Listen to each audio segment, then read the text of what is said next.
our rabbis tell us that everybody is a good actor. People are good actors. Not all of them. Not all of them, but some of them are. Yeah, some people. All of them are based on their situation. Situation. Yeah, some Yeah. situations they're very good actors, some situations Oh. they're Some people poor. put on the Our game rabbis face say, in how do public. you know who the real person is? You could tell him 3 different times. Ha'adam nikar, you could tell a person who he really is, bishat kaso, when he gets angry. You could tell a person bikoso, with his cup, when he gets drunk.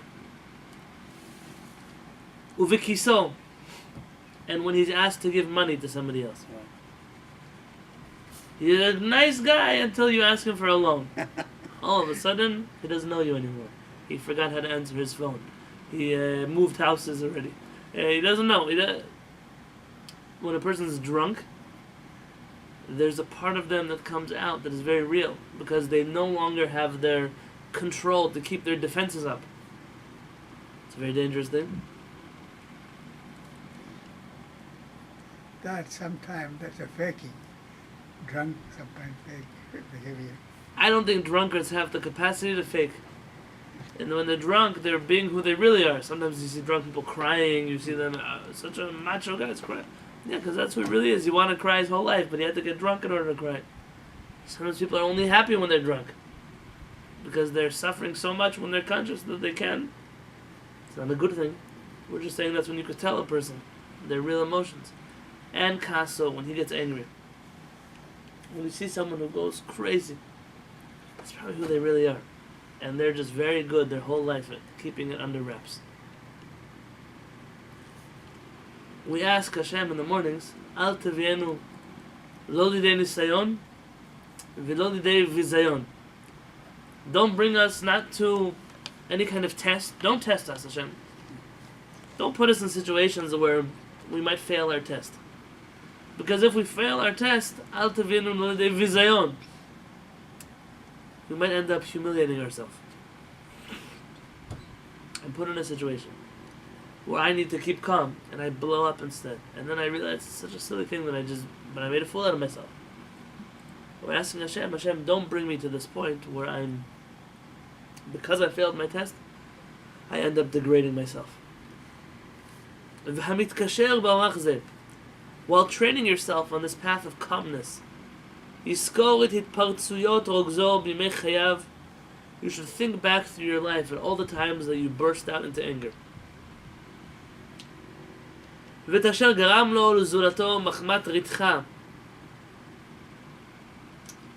Remember all the things that your anger brought you to do, you or other people. ופליטות הפה שאין להשיבן שחטא בהן הוא או זולתו בשעת ריתך. Remember all the sins that you did when you were angry. The careless statements, the plitot peh, the things that came out of your mouth that you wish had not come out of your mouth when you were angry. Remember, the easiest way to work on a character trait is by looking that, in experience, it never really helped me out when I got angry. It always made me look like a fool. It always made me fight with somebody. People get mad, they curse other people, they say bad names to other people. People don't forget the words that you called them. You called her fat, you called him ugly, you called him... Those are very harsh things. A person should know that those words can never be taken back. Really, just like gatekeeper doesn't allow certain things come into the house. That's very good. Watch out your words. Very good. Our mouth, this whole concept of sticks and stones can break my bones, but words will never hurt me is not true. Words can hurt more than sticks and stones. And here he's saying the best way to deal with your anger is remember what anger brought you to do in the past, and you'll definitely stay away from it. Because nobody can say, I got angry, I called them bad names, and now I have peace in my house. That didn't happen. It didn't work out that way.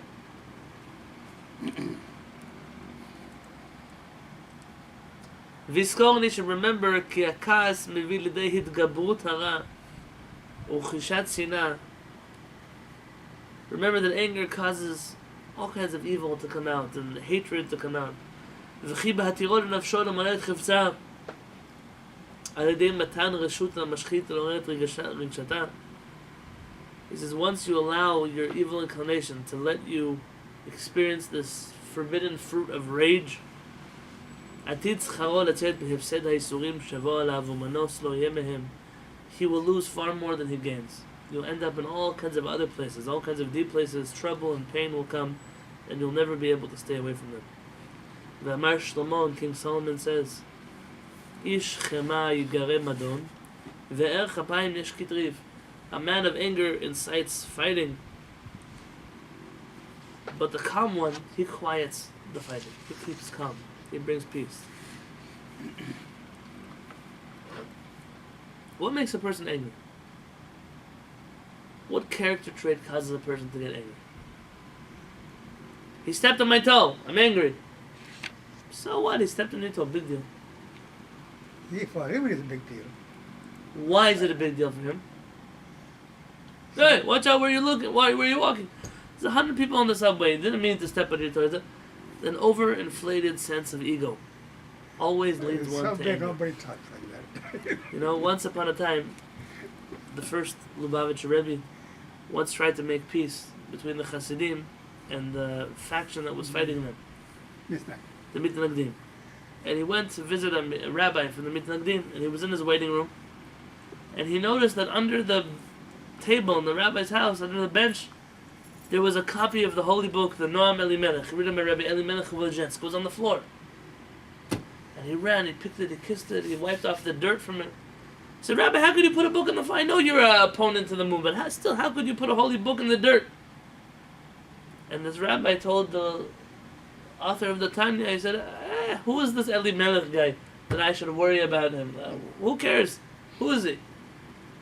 And the first Lubavitcher Rebbe thought, and he said, you know, if you would take him and throw him in the dirt underneath your table, he wouldn't complain.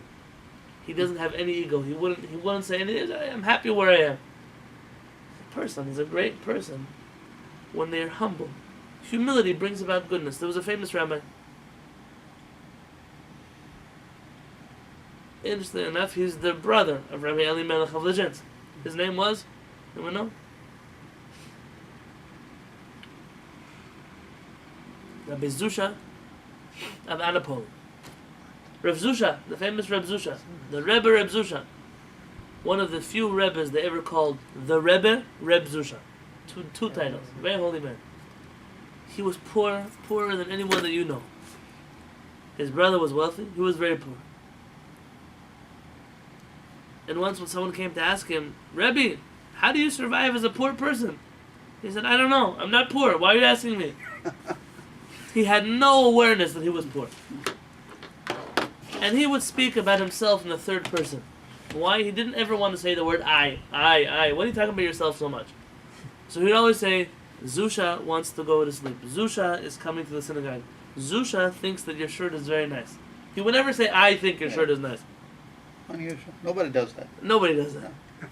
And nowadays, I don't know about then, but nowadays nobody does that. Once they say Rav Zusha was at home, and somebody knocked on his door. He said, hey, who's there? He said, it is I. You know, when you go to your parents and say, hey, who's there? Me. Me. Who's me? They're allowed to be me. But they know your voice, right? So he was so excited, he jumps up, opens the door. Who are you? The guy says, why were you so excited? Well, because the only person who says I am Hashem, your God. So I figured you must be God knocking on my door. But you're not God knocking on my door. How do you answer the door? Say, I. Who are you? So he always spoke about himself in third person. He lived in a town where the chief rabbi of the town was an opponent to the Hasidic movement. He was a mitnaged. And this rabbi suffered from a very big ego. He was a famous chief rabbi. He was the Rav of Anapoli. And he once came to Rav Zusha. He said, Rav Zusha, I want to ask you for advice. I know you're Hasidic. I know we don't get along with each other. But I need to ask you, how is it that you're so happy and you have nothing? And I have so much, but I'm never happy. So Rav Zusha said, Zusha wants to tell you a story. He said, do you remember the wedding last week Rav Moshe's son's wedding? He says, yes. He said, well, Moshe sent out messengers to go invite people personally to the wedding. And they came to your house, they came to my house, they came to all the houses. He said, when he came to your house, he invited you to the wedding. You're the chief rabbi. He said, I want to see the list of invitations.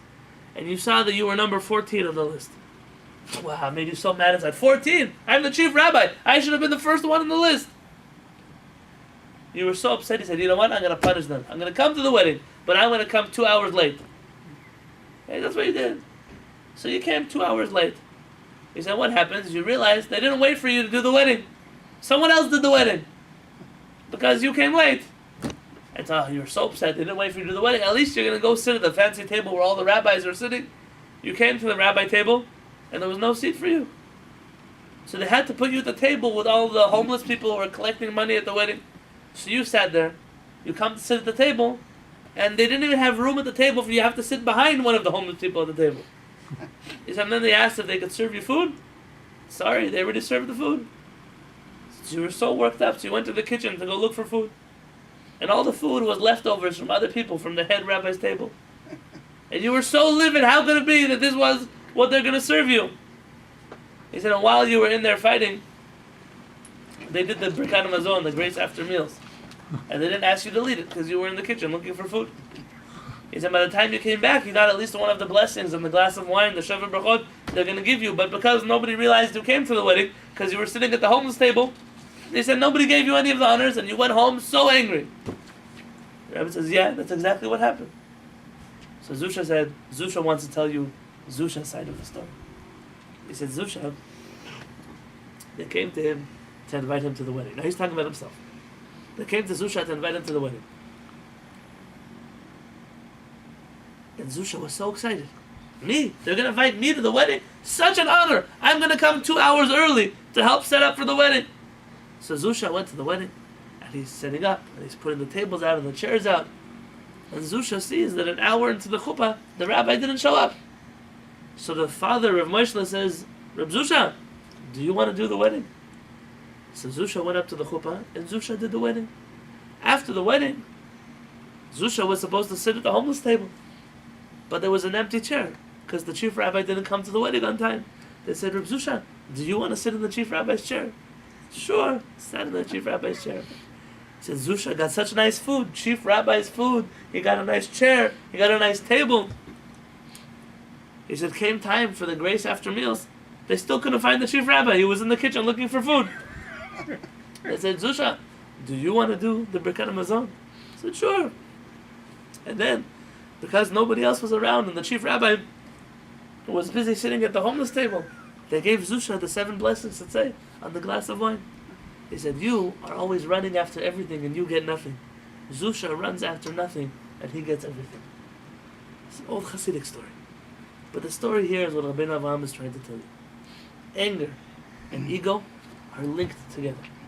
Humility and calmness are linked together. When you don't have what to get angry about, it's because you don't have an ego that's driving you crazy. Oh, why didn't they say hi to me? Why didn't they not invite me? No, people don't invite me to a wedding. You know what it means? It means I don't have to go. It means I don't have to get dressed. It means I don't have to give a gift. I don't have to write a check. I don't have to be... Then Baruch Hashem! Hashem has blessed me all the time with such a thing. Hashem, they don't invite me to the wedding. I can give a class. I don't have to cancel the class. But there are people, what do you mean? Why didn't they invite me? Our kids went to school together 37 years ago.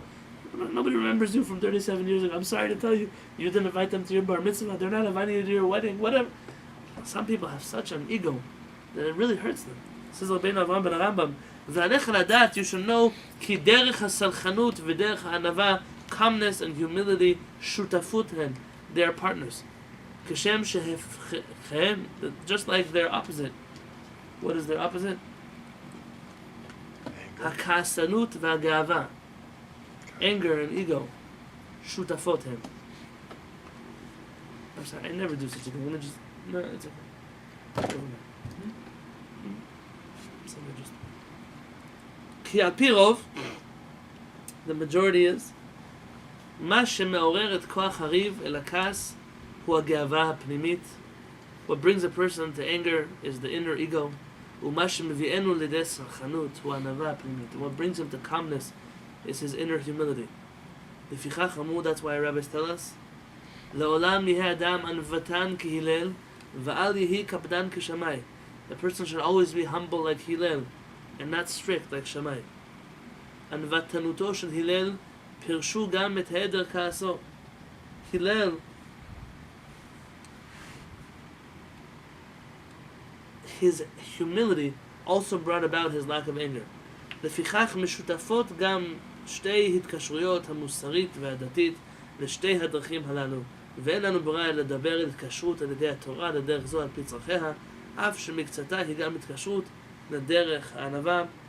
For this method, these two paths are very connected, and therefore we have to speak. In order to speak about calmness, we must speak about humility, even though there are different character traits, but they're very much linked with each other. And do you remember in which context a rabbi said one should be humble like Hillel and not, what's the word they use here? And not strict, not a particular person like Shammai. Do you remember where it says that? It says here in Shabbat. Okay, in the Talmud. But what stories do you know about Hillel and Shammai? One was lenient, the one was strict. They say that Hillel is the halacha that is accepted for Halam Hazeh, and Shammai for Halam Haba is one saying. Okay. I don't know how that refers to this story, but came to guy, tell him about the Torah. There was a guy who came to Hillel, to Shammai, and said, standing on convert one me foot. while I'm standing on one foot. 1 foot, right. Shammai chased him out of the building. Hillel converted him. One man came to Shammai and said, convert me on condition you make me the high priest in the temple. Isn't he crazy? Not even a Jew could be a high priest in the temple. Only the Kohen Gadol could be the high priest in the temple. And he chases him out with a broom. And he runs to Hillel, and Hillel converts him to Judaism. And when he learns Torah, he realizes, I can't be the high priest. The last man came to Shammai and says, convert me.